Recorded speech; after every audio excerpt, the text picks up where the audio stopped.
Hello everyone and welcome into another edition of the GSMC Dead Ball Sports Podcast, brought to you as always by the GSMC Sports Network. My name, as always, is Christopher Shepard. Thank you all for tuning in on this Tuesday afternoon. We have a great show ahead. We'll be talking a lot more about the MLB Spring Training is finally upon us. We're getting the first glimpse of new phases and new places, impressive teams, and I'm going to update you on all the spring training questions that could be answered over the coming weeks. We'll be looking at the best odds for certain teams in terms of winning this year's World Series.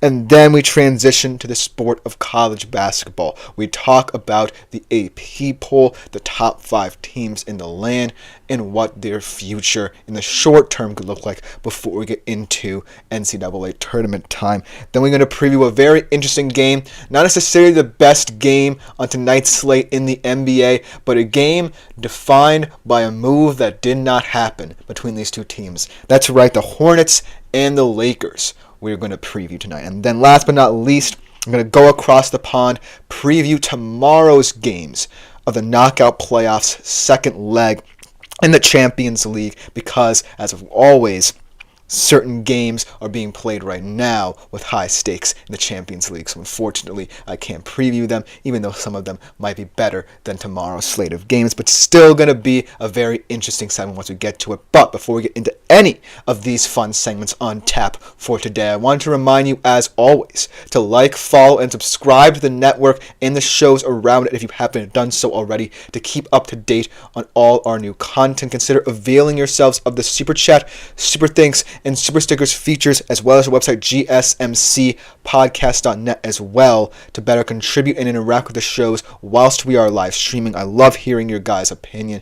I'm glad to have the comments coming in as we come along. I'll try and keep up to date with all of them as quickly as possible, but I always genuinely appreciate that part of the show when you, our faithful audience, contribute and interact with me as well to make this show that much better. But without further ado, let's jump right into our first segment of today's show, talking about spring training.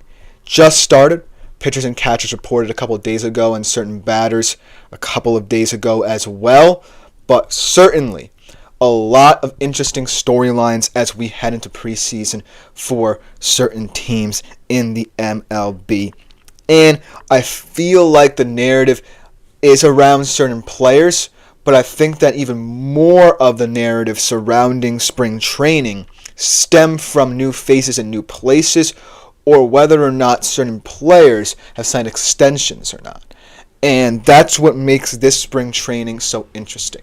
A lot of teams already have all of their business done headed into spring training, but a few others probably are not heading into spring training with as clear a picture of what their team is going to look like for not just the short term, but the long-term future as well. And so that's what I want to address.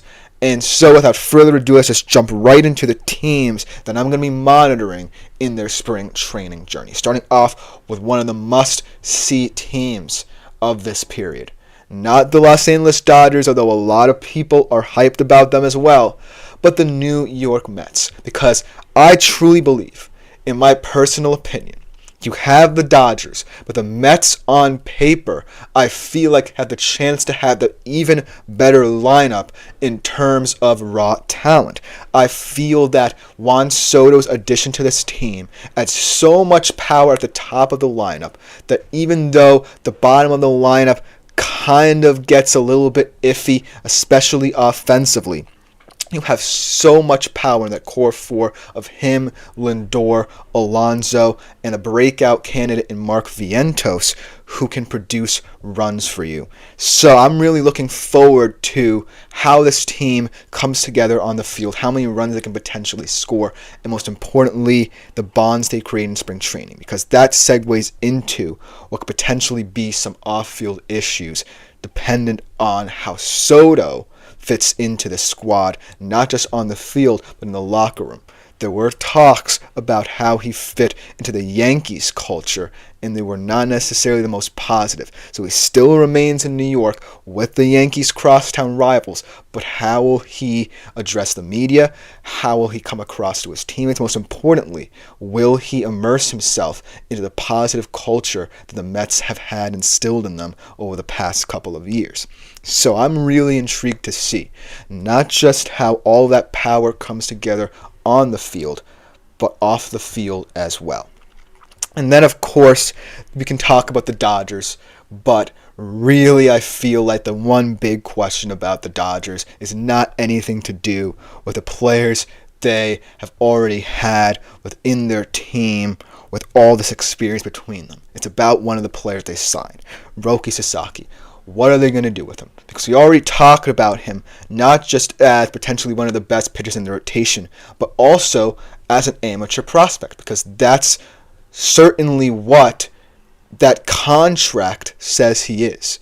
Because of his unique status as an international amateur, having not played, I believe, enough years in the Japanese league to qualify as someone who can immediately step onto a major league roster, chances are he starts out his major league career in the minor leagues. But what I want to see is how the Dodgers treat this issue, because certainly his stuff is good enough to overwhelm certain hitters in the MLB. It certainly is good enough for the Japanese Baseball League, which is considered right under the MLB in terms of quality players. So I feel like Roki Sasaki isn't that far away from being a competent starting pitcher for the Dodgers. But because of how loaded that pitching rotation already is, I feel like Roki Sasaki can be used in so many different ways. He can be called up at any different time. But most importantly, I just want to see how he handles it all. And if he's the real deal, and if the Dodgers really believe they have something in him for the long-term future.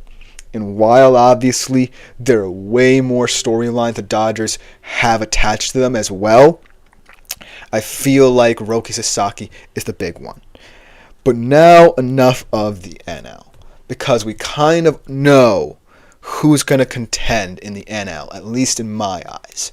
Let's transition to the AL, where I feel like it's so log-jammed at the top that I feel there really is no one separating themselves as the AL favorite. You obviously have the Yankees, who hopefully are betting on the fact that both Paul Goldschmidt and Cody Bellinger as two players make up for what Juan Soto was as one, and even more so defensively, because they were not a good defensive team, and that was glaringly clear in the World Series. But you do lose that power in the middle of your lineup with Judge and Soto. But as long as Judge keeps raking and the defense gets better because of these additions, then I feel like the Yankees profile is a potential favorite. And also, fans finally got what they wanted. Their left-handed pitcher in Max Fried as well. And you can't get better than that at the position, especially a left-handed pitcher like him. Then we go to a team like the Orioles in the AL East as well. Much younger, a lot more depth at all the certain positions. You got Adley Rutschman, you got Gunnar Henderson, you got Heston Kjerstad, so much talent. Still an elite farm system as well, but the question will always be about them. They had Corbin Burns last year. They lost him to the Diamondbacks this year. Who's your top pitcher? Charlie Morton? Kyle Bradish? You have to decide. And if they don't, then I feel like they're still going to be contenders in the AL East because of the power within their lineup. But in the postseason, pitching matters. And yes, Charlie Morton can be considered to be one of the best postseason pitchers of this era, but I don't really see this rotation translating well in a 7-game series. It's going to have to rely on the offensive production they get. Then you switch to teams that are on the come-up, the Tigers and the Royals. And the big question about them is, are they going to be kind of like the Moneyball A's of this era, where they kind of play the small ball game, get players who win games on the defensive side of the ball and not necessarily win with power?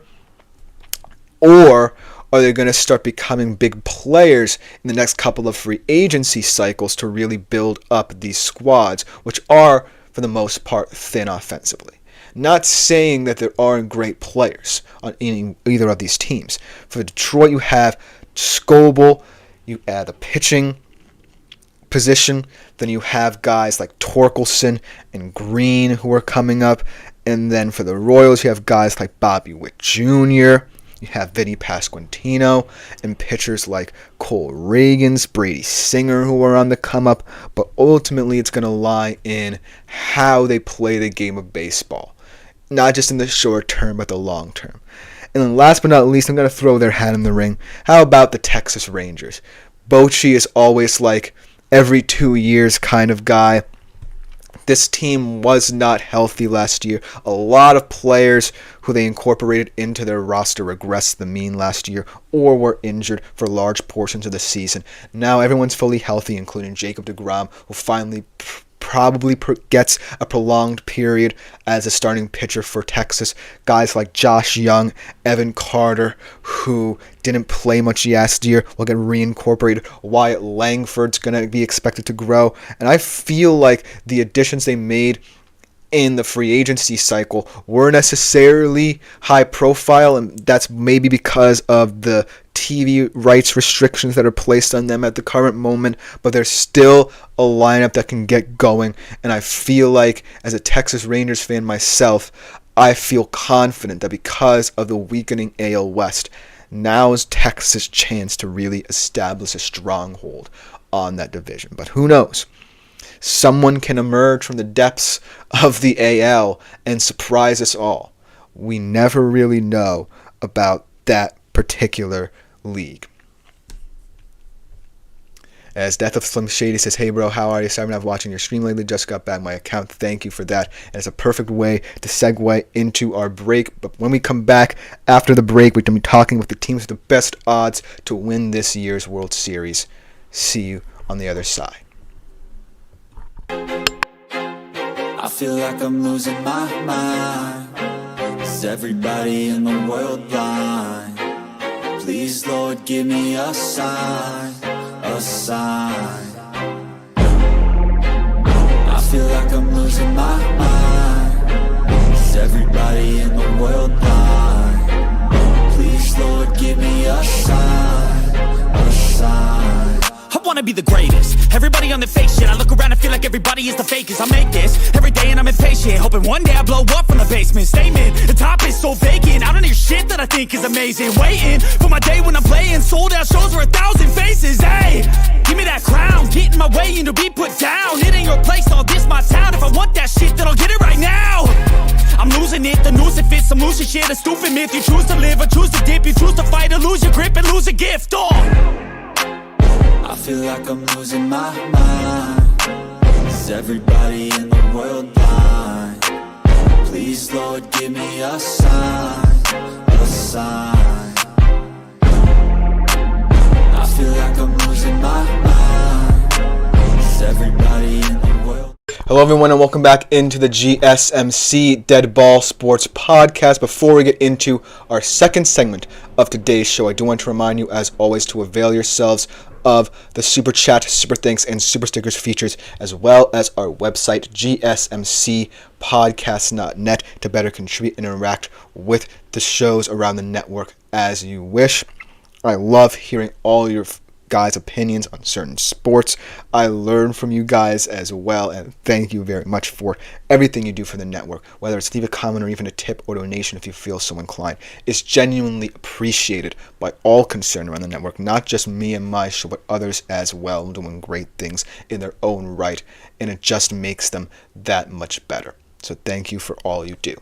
Without further ado, let us jump right into our second segment of today's show, talking about the teams with the top odds to win the 2025 to 2026 MLB World Series. And a lot of the teams that came up in the previous segment are going to be the favorites. And they're going to be monitored not just through spring training, but throughout the regular season, throughout the playoffs, and so on and so forth. But it's how all these teams handle that pressure that I think is going to be an even bigger storyline than people realize, because every single one of them here has the talent and the potential to make it all the way. But they're in large media markets, or some of them are in smaller ones, but just have this immense pressure to contend because of potential windows opening. So it's a very interesting MLB landscape, not just amongst these teams, potential contenders on the outside looking in terms of potentially winning. So without further ado, let's talk about the top teams and maybe some dark horses that could emerge potentially for my bettors out there. So without further ado, let's just jump right into it, starting off with the betting favorite. Right now, the Los Angeles Dodgers are plus 300. And there's no reason as to why anyone should really question it. It's because they have the deepest roster in all of Major League Baseball.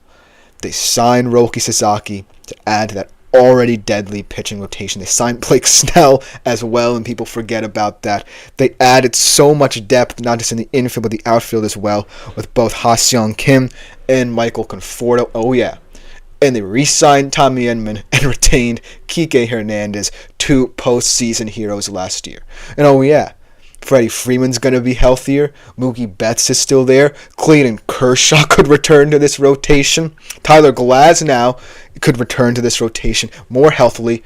And most importantly, Shohei Ohtani's now going to be a two-way player after recovering from Tommy John surgery last year. It's ridiculous how talented this Dodgers team is, and it's quite unfair if you really think about it. But that's just the beauty of how teams can construct their roster.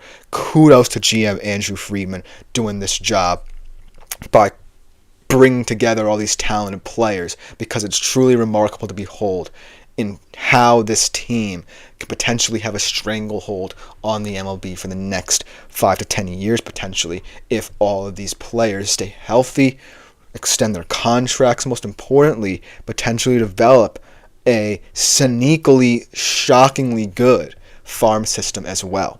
So the Dodgers could be amongst the ranks to be betting favorites for the next couple of World Series, and not just for this one as the defending champions. But my question about them is, they're in LA and they're now going to be healthier than ever. And that media circus surrounding this team is going to grow. And injury concerns as a result could grow as well.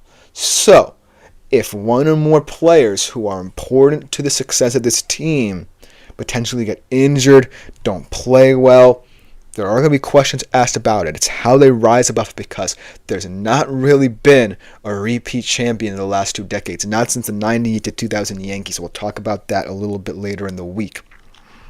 I think that this Dodgers team is well equipped to be the first, but they have to answer a lot of questions both on the field and off it as well. Then let's talk about the New York Yankees, the second betting favorite here at plus 800. We talked about how they might have improved defensively at the very least by adding Paul Goldschmidt and Cody Bellinger, still elite defensive players. But you're losing a lot of power and pop in that lineup. And now you're relying on more secondary pieces in Jazz Chisholm, Anthony Volpe, and Austin Wells to hit for you. So I think that switch up in the lineup could spell more low-scoring games for this Yankees team. But I do think when you look at this roster on paper, it's very good now defensively.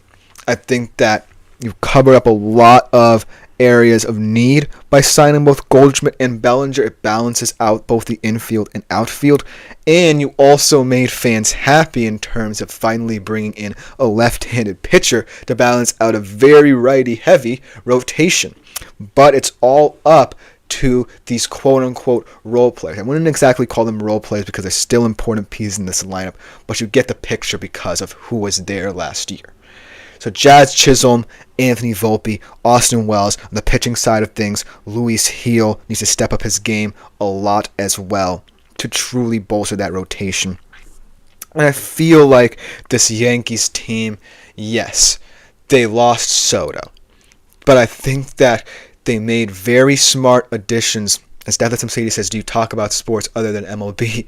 We'll get to those in a little bit, my friend. But for now, we're sticking in the MLB range and talking some Yankees baseball here. But I do appreciate that comment because, don't worry, we'll get to other sport yet, my friend. But talking about the New York Yankees, I feel like all the questions surrounding them are going to come from the media and it come from the post-Juan Soto era just because of the polarizing player he was in the clubhouse. So I feel like in a weird way, the Yankees might be better off without him, but they still have to prove it, and the younger players in this lineup have to prove it as well. Then let's talk about the team that now has Mr. Juan Soto, the New York Mets. And I feel like the New York Mets are not just going to be about Soto this year. They're going to be about the plan they believe they have in terms of making these high-profile signings, but also growing these younger players like a Mark Vientos, like a Francisco Alvarez, potentially maybe like a Brett Beatty if he can finally establish himself as a nice piece in this roster. But I do feel like the Mets' biggest questions are how they overcome the addition of Juan Soto. How Juan Soto transitions from the Yankees clubhouse to the Mets clubhouse, which has a more positive culture attached to it that they developed last year. And if it gets disrupted, how the team performs. Because remember, this team got off to a terrible start at the beginning of last year, but then they grew into the season. And Juan Soto now entering that landscape could spell danger for their start yet again. But I'm willing to believe that the power in this Mets lineup can compensate for any external issues that potentially arise. And that's why I'm banking on them as potentially the best threat in the NL to make the World Series outside of the Dodgers at plus 850. But now let's talk about the depth of the NL East specifically, because it's not just the Mets. They're going to have a media circus surrounding them, a lot of questions surrounding them, a lot of stars in their lineup.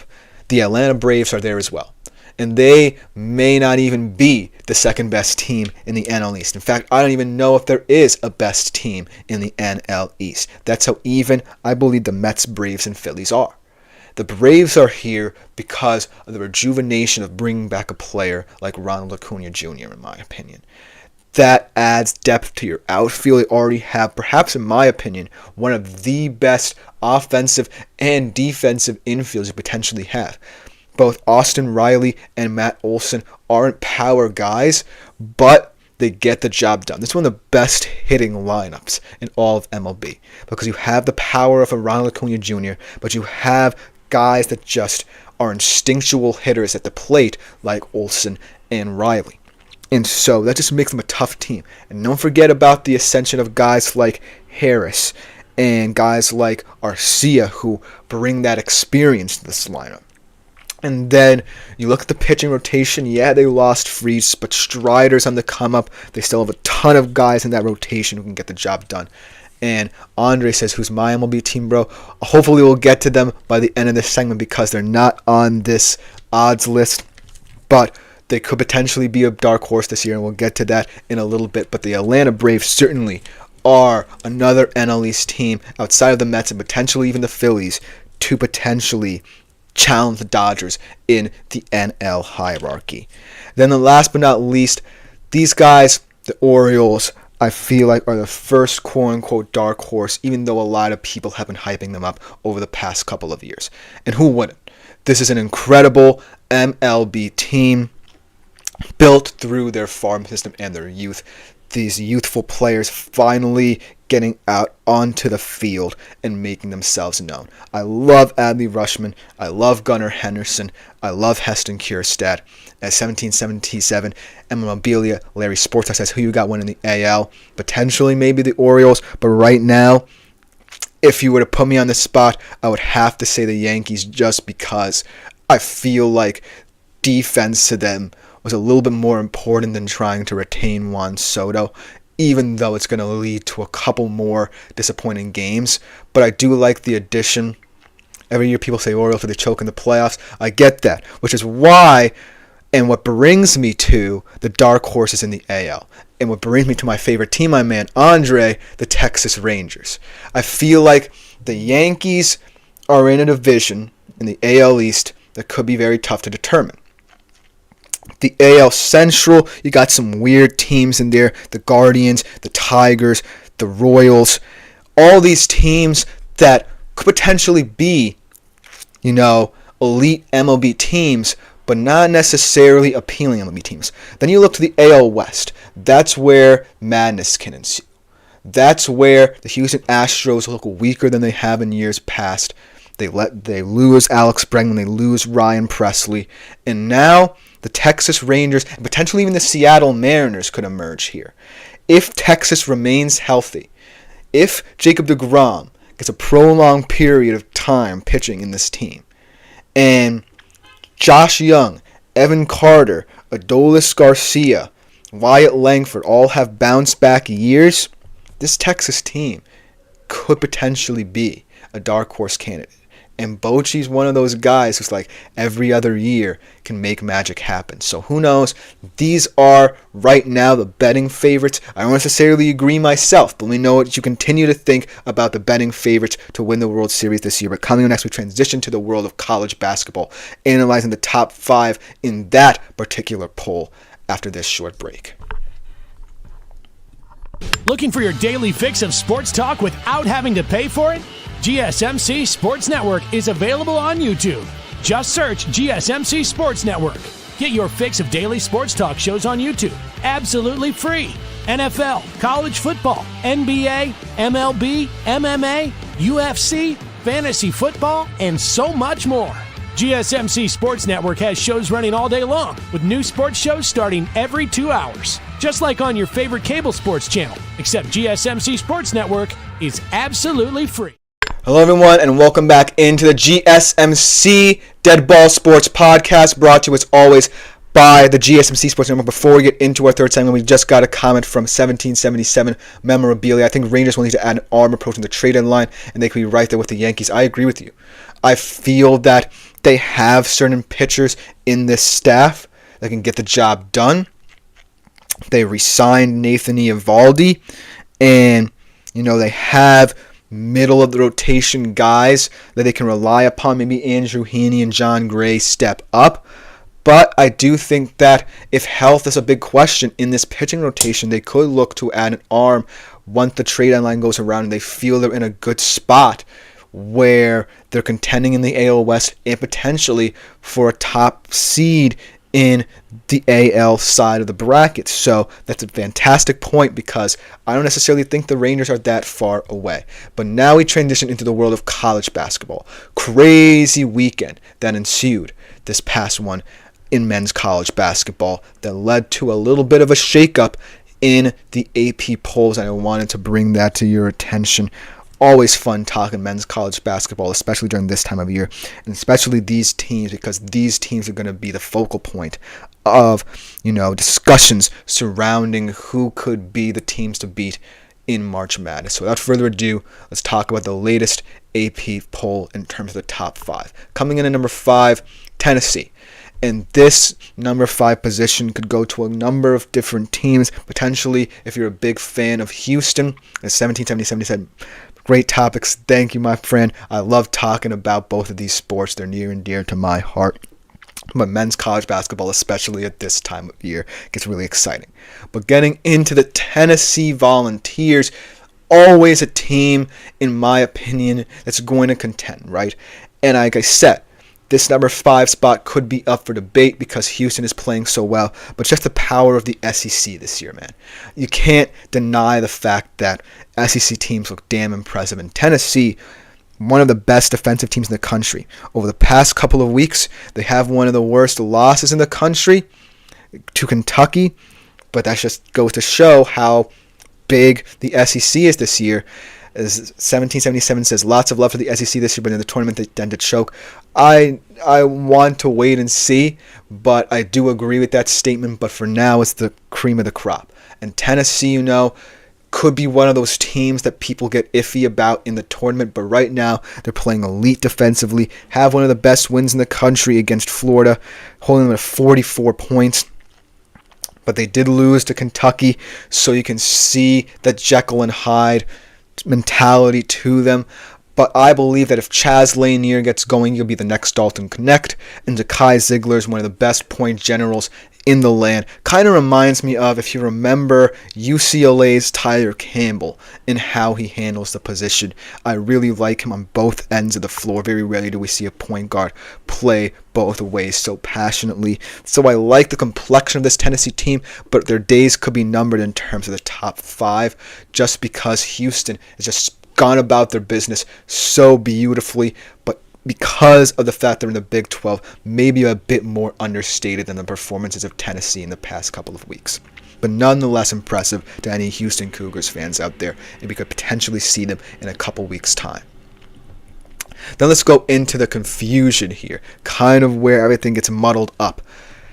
Both Duke and Florida were tied for 3rd in the latest AP polls, but I think that Florida might have overtaken Duke, but let's talk about Duke right now, because Duke is taking care of business down the stretch of the season against the opponents they should beat. They've beaten Stanford, Cal, and Virginia in dominant fashion. Cooper Flagg's playing the best basketball of not just any freshman in the country, but any player in the country. Kaman Malwalk's rounding into his own. Tyrese Proctor holding it down at the point guard position. Con Kneppel kind of still a little bit more Jekyll and Hyde than I like him to be, but I think he's going to grow into the season. He's had impressive performances thus far, but ultimately, I think that this team's going to be asked a lot of questions come March Madness time, and these freshmen especially are going to have to answer them. So I feel that this Duke team, the sky's the limits for them, but they're going to need to continue to prove that they can take steps forward to where the freshmen might not have to be the problem in the tournament, if you know what I mean. I feel like this Duke Blue Devils team can go further than even the Zion Williamson, RJ Barrett teams of old, but it's going to have to come down to all these players peaking at the right time. And I still believe that Duke, at the very least, could spell Final Four potential, but I'm going to have to start asking more questions of guys like Kneppel, guys like Malwalk. And now that Malik Brown is injured, that could be a little bit dangerous in terms of how this team defensively projects over the next couple of weeks in their conference tournament. Could be trouble for Duke. Also, they don't rebound well on offense, says 1777 memorabilia. I've seen that in the couple of games that I have seen of Duke, and that concerns me. They're not necessarily the biggest squad on paper, and they do certainly rely more on defense than, shockingly, offense at this point in time. But I choose to believe that this Duke team is going to grow into the season. At least I hope, because we all know the traits that guys like Kneppel and Malwalk hold and how they can develop. So I'm holding out hope that Cooper Flagg is not going to have to be the superstar come March Madness, but it remains to be seen whether or not I can truly trust the depth pieces in this Duke roster. Whereas for Florida, I love how everything is coming together for this team. I love that they have one of the best front courts in the entire country with Tommy Haw, Alex Kahn, and Micah Hanlockton. Don't forget about him, injured all of last year, finally getting an opportunity to play big minutes for this Florida team, and most underrated point guards in the country in Walter Clayton Jr. I love this Florida Gators roster. Just consistently, ever since that loss to Tennessee, just putting up astounding performance after astounding performance, and I feel like this team can't go understated in the SEC. This might be the team that a lot of people hinge their hopes on and either overexceeds expectations or underperforms in the tournament, in my opinion. And here's the reason why. Last year, I feel like Florida's problem was they could outscore anybody. But as Andre says, Thomas Haw is him, and I completely agree. And 1777 memorabilia said Florida might be the best team in the country. But here's where I have certain misgivings about them, let's say. Last year, I think Florida's problem was that even though, as Andre continues to say, I'm so hyped for March Madness, I love talking about it too. But here's my thing about Florida. I feel like Florida's problem last year was that they could outscore anybody. They consistently got scored on. This year, I kind of potentially see the opposite happening. And as much as I love this front court, as much as I love Walter Clayton Jr. as a perimeter threat, maybe this team will become too reliant on certain players putting the ball in the basket and not necessarily focus in on playing a well-rounded offensive game. And I feel that in March Madness, there are going to be a lot of teams that want to test you in transition, speed up the game. If, say, you're a team like Florida expecting to be a number one seed and you're going up against a smaller team. As Andre says, I don't trust that backcourt when it gets gritty. So I say that this team needs to focus more on how clutch they can be. Because if they are clutch in the tournament, then I do believe that they can win this thing. And I feel that they have the players and talent, but it all just needs to come together in that tournament-style format. And I just don't know if I can trust them enough. But because of how flawed it's starting to get at the top of the rankings, no one team really separating themselves from others, I think that they have a legitimate shot at winning the tournament. Let's get into those top two teams who actually played this weekend. Number 2, Alabama, fortunately took the L. Just, in my opinion, I saw a little bit of this game just chucking up too many threes. There wasn't the game for them to really try and beat Auburn by the 3. I think the Nate Oates had to diversify the game plan a little bit more. I know this team lives and dies by the 3, and when they get hot from deep, they are one of the hottest teams in the country, especially in terms of how they rate offensively. But it was not the game, especially at home against that Auburn team. And that's why even when Johnny Broome went down, I just think that this Alabama team can sometimes become too one-dimensional. And I really thought that this year they would take actually a step forward defensively as well because of Grant Nelson's play in last year's tournament. But I'm starting to see the same problems where they kind of get overwhelmed in the interior. And I feel like that will come back to bite them because this is starting to become kind of like the Florida situation like I described when last year they could outscore anybody, they could get scored on by anybody. And Alabama could potentially be that team. But I just feel that they have the quality. Chris Youngblood's proven he can be a competent player off the bench. Sears is still, in my opinion, potentially the best point guard in all of college basketball. But I feel like they're just going to have to rely too much on their scoring, and that's going to come back to bite them. And it did against Auburn. And this team, man, even without Johnny Broome, potentially going to be the Wooden Award winner. Potentially, because Flagg carries his team, as we've mentioned before. But Johnny Broome, even in his absence, this team is just incredible. So much depth, both in the front court and the back court. When Johnny Broome goes down, Chaney Johnson steps in. Dahad Pettiford, the impressive freshman, whom I'm very familiar with as someone who was in that Catholic school basketball when he was at Hudson Catholic Circle and kind of knew about him a little bit. Guys like Chad Baker-Mazzara, Denver Jones, Miles Kelly being really impressive over the past couple of weeks. Just so much depth in this roster. And overwhelmed Alabama. Alabama tried to play their game. Auburn says, well, we'll just play it better because we don't just shoot threes. We can win with perimeter shooting, but also in the interior as well. And they're the most well-rounded team. As Andre says, I don't know if anyone can really beat them once they get into the tournament format because of how dominant they are. But that is the top 5 as of right now. Let me continue to know what your thoughts are. As 1770 memorabilia mentions Florida, I would love to see that game. I would love to see that game in a neutral site, two of the best front courts in the nation going at it, and I think that it could be a potentially very special final game of the season. But who knows? That will just about conclude it, though, for this segment. Coming up next, though, we are going to be transitioning to a game in the NBA that will be defined not for the teams playing in it, but for a trade. You'll see what it is after this short break.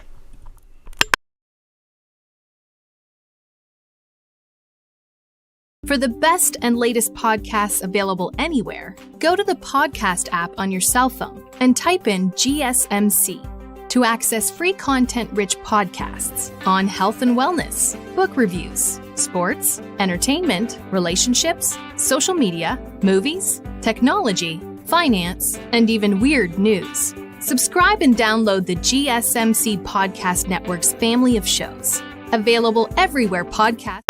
Hello, everyone, and welcome back into the GSMC Dead Ball Sports Podcast as we come back to a comment from 1777 Memorabilia talking about the Big East as an underrated conference. I'm on the fence about that one a little bit.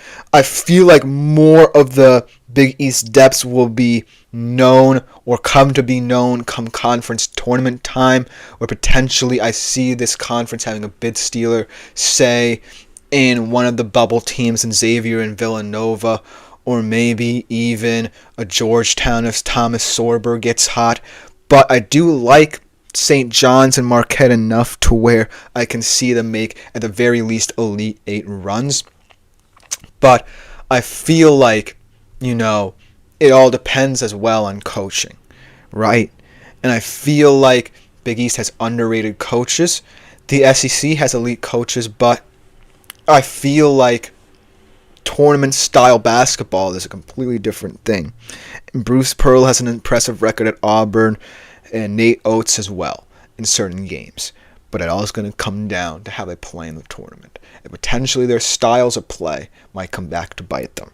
But heading into an NBA game that I don't necessarily think a lot of people are going to watch or even know about tonight, but I just want to talk about because of the trade that wasn't. Yes, I'm talking about the Hornets and the Lakers and that rescinded Mark Williams trade that really is leaving a seed of doubt in my mind about what both teams were thinking. And yes, it has become clear that there are clearly issues with Mark Williams on the injury front, and serious ones at that.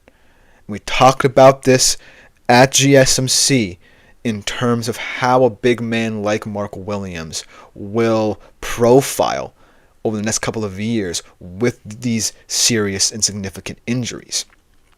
But the reason why I want to talk about this game at length is because it's not necessarily going to be a Mark Williams game, but it's going to be a game where Alex Len is going to get called into question more than any other player tonight and potentially for the rest of the season. And it's quite ironic that it comes against a team that the Lakers were willing to do business with for a very talented young center who now has injury problems. There are so many storylines, not just amongst these two teams, but potentially the Mavs as well, and the irony of Anthony Davis's injury. But these two teams really are truly bizarre when placed side by side. Now let's talk about them. And I know that a lot of you probably won't be tuning in, and I don't necessarily have to tell you about the different directions these teams are headed on. The Lakers 8-2 in their last 10. The Hornets 1-9 in their last 10. The Hornets sit second bottom in the East. The Lakers are rising in the fifth. As Andre says, I still can't believe the Mavs did that, and I can't believe it either. But here's where we stand. We're talking about a potentially insignificant game in the picture for both conferences, but it's just defined by two trades that people couldn't believe happened for the first, and then a trade that should have happened and could have potentially cemented the Lakers as the championship favorite, as 1777 Memorabilia said NBA made an executive decision with Luka. I feel like it's just bizarre to talk about. But yeah, I can't even preview this game without mentioning, that trade either. Because that trade kind of precipitated the fallout of the Mark Williams trade. Because without that trade, the Lakers probably aren't reaching for Mark Williams and willing to give up someone like Dalton Knecht. And then that trade never gets rescinded because Charlotte doesn't necessarily have or is having reservations about, as Andre says, just why for a 32-year-old that's a man out of glass. I get you. But it's just truly bizarre, as Andre also says AD's on his way out real soon. I just feel like, yes, the Lakers offloading Anthony Davis relieves some of that pressure. But it's the Hornets trade that really, as 1777 memorabilia says, Nuggets were the winners when Mark Williams didn't join LA, and there could be truth in that because the Nuggets are also gaining momentum in the West. But it clearly creates a murky picture, right, in terms of how the NBA and certain teams become big news and are allowed to have these trades happen where secrecy is paramount. And for the Luka trade, it was all about secrecy. But for the Mark Williams trade, it was all about concerns and reservations from both teams, it sounds like. As Andre says, Jackson Hayes is going to be guarding Joker. Well, I don't necessarily know if Jackson Hayes will be playing more than Alex Len, but that is a good point. And looking at this game, we're going to see if Alex Len is the answer. I don't know if he's going to get as many extended minutes as Jackson Hayes, but who knows. But here's why this game is so bizarre, in my opinion. Because the actual winners, and while I agree with 1777 memorabilia here, with the Nuggets being one of them, I actually think the Hornets might have preserved a little bit more of their future than people think. Because Mark Williams is someone who's a little bit too injury prone for some people's liking.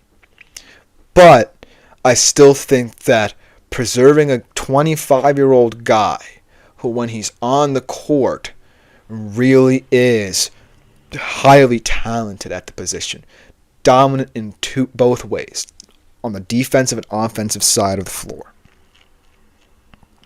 I feel like the Hornets, who really have no hope right now, despite the fact that LaMelo Ball is playing his behind off, I feel like you need to retain as much talent as you can. And chances are this Charlotte team is going to be bad for a large portion of the next decade or so. So at least keeping Mark Williams made a little bit of sense. The Lakers, in my opinion, could have been a little bit more desperate in pursuit of him, because I don't really think they would have stopped anyone with, Jackson Hayes. Now that Alex Len is in the rotation, maybe they have a better chance, because he's a body to throw out there to get a couple points, potentially protect the rim on the other end, and get the job done for you.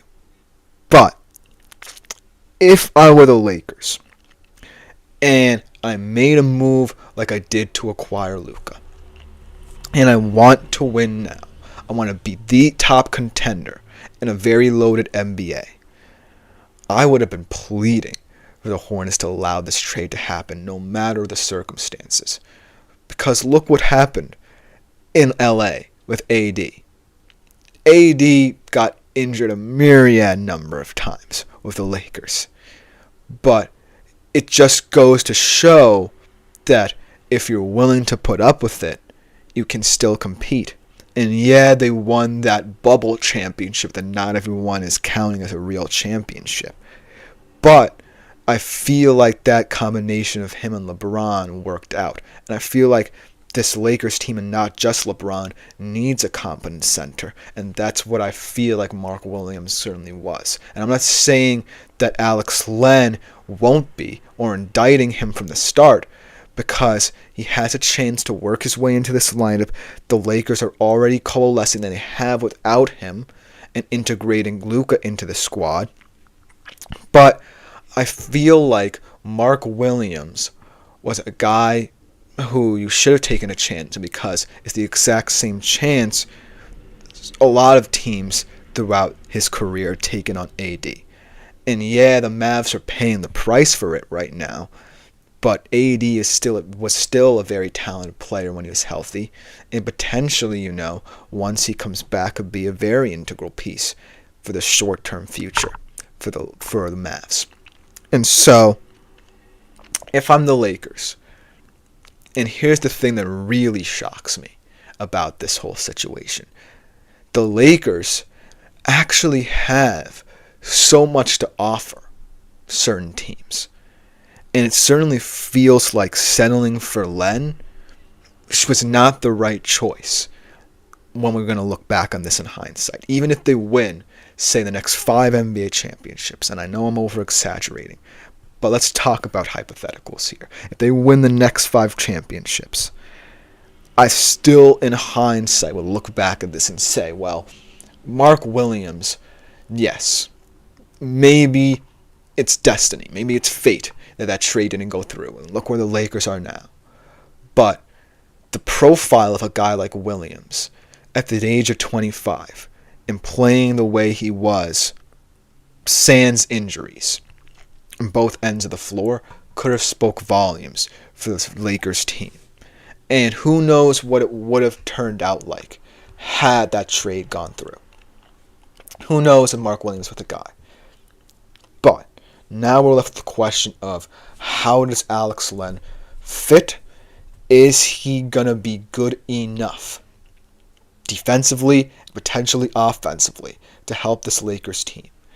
Because right now, I feel like while the Lakers are in a fantastic spot financially, picks-wise, capital-wise, I feel like taking a chance on Mark Williams could come back to bite them. And on the Hornets side of things, it's just a trying time for you. Yes, you have the talent of LaMelo Ball. Yes, Brandon Miller could potentially become a vital piece of your rebuild.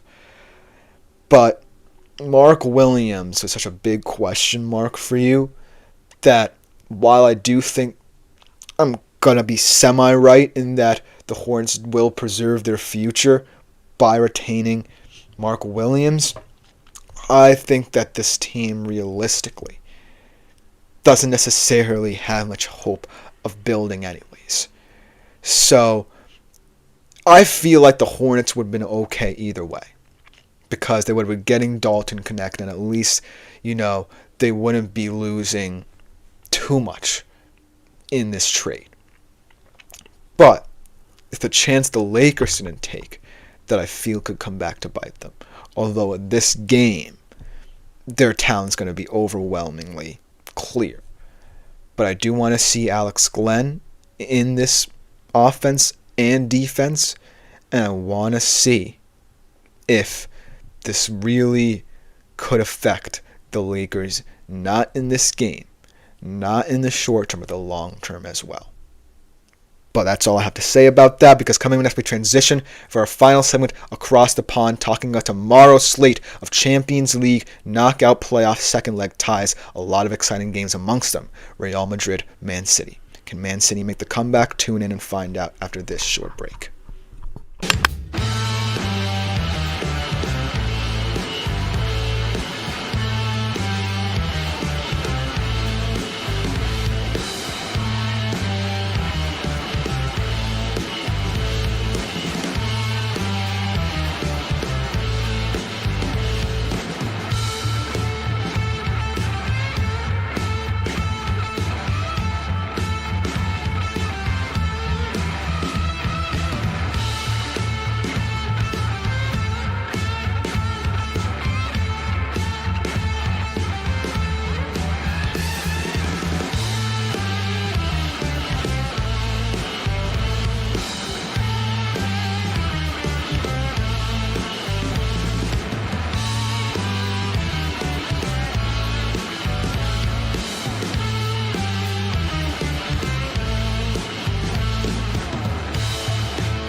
Hello everyone and welcome back in to the GSMC Dead Ball Sports Podcast. And for our final segment, we're going to be talking about the Champions League. As Andre says, I have a feeling that City are going to spoil the party. And potentially I could too. But we have a lot of games to talk about. Tuesday's slate of games still not over. The surprise here, most likely to a lot of you guys here in America at the very least, will probably be Club Brugge beating my dark horse Atalanta so heavily on aggregate right now, currently leading 3-0 at the break, 5-1 at aggregate. Feyenoord surprising AC Milan perhaps, but I think that was perhaps the most likely of upsets, but clearly I did not see Club Brugge coming. Right now, Bayern and Celtic tie 0-0 at the half. Bayern still up on aggregate there. Benfica, Monaco tied 1-1 at the half, but Benfica 2-1 up on aggregate. But now let's get into tomorrow's slate of games. Still very exciting storylines. I want to talk about some important players in each of these ties, even if, they're still not in the balance or already gone and done with. Let's start with Dortmund Sporting because that one clearly falls in the latter camp. But I want to highlight a very astonishing player for Dortmund. And Dortmund find themselves in a similar situation, exceeding expectations in the Champions League, underwhelming domestically in the Bundesliga. Switched through a lot of managers, now under Niko Kovac, the former Bayern man. As Andre said, I can't believe AC Milan lost. I feel like, AC Milan is a very weak team if you look at it, outside of guys like Theo Hernandez and Rafael Leao and Christian Pulisic. They don't really have that talent of a midfield, and that defense is kind of compensating for something, I feel like. They have talented players, but they don't really have an identity, if you know what I mean. And I feel like, as Andre said, Jimenez's old club beat, how I can't with him. Oh, man. I feel like, AC Milan is one of those teams that just are there. You know what I mean? I don't really think that they are going to contend in the Serie A or, the Champions League for quite some time if they don't really build around the talented players they already have. But that's for today. Let's talk about an impressive player, even though this Dortmund Sporting tie most likely is over and done with, although I would have liked to have seen this tie with Victor Gyökeres still at Sporting. Let's talk about, though, the striker on the other side, the very impressive Serhou Guirassy. I love this guy as a Bundesliga fan, even though he plays for a lot of rival teams in his career. Last year, astonishing season at VfB Stuttgart, earning him this move to Borussia Dortmund, leading the Champions League in scoring. 10 goals in 9 games thus far. Really impressive. His chemistry with Brandt, his chemistry with Adeyemi, really impressive in that front three, at the very least in the Champions League. The less we say about them domestically, the better. But for now, all they really want to focus on, Dortmund, is the Champions League. And why not? Germany right now, not necessarily the most appealing country in terms of their teams succeeding domestically, as a lot of them are struggling right now. I mean, internationally in this competition they're struggling. But I do feel like with Bayern making the semifinal last year, Dortmund the final this year, Germany really can pounce on this opportunity. And Dortmund's taking it by the hand right now.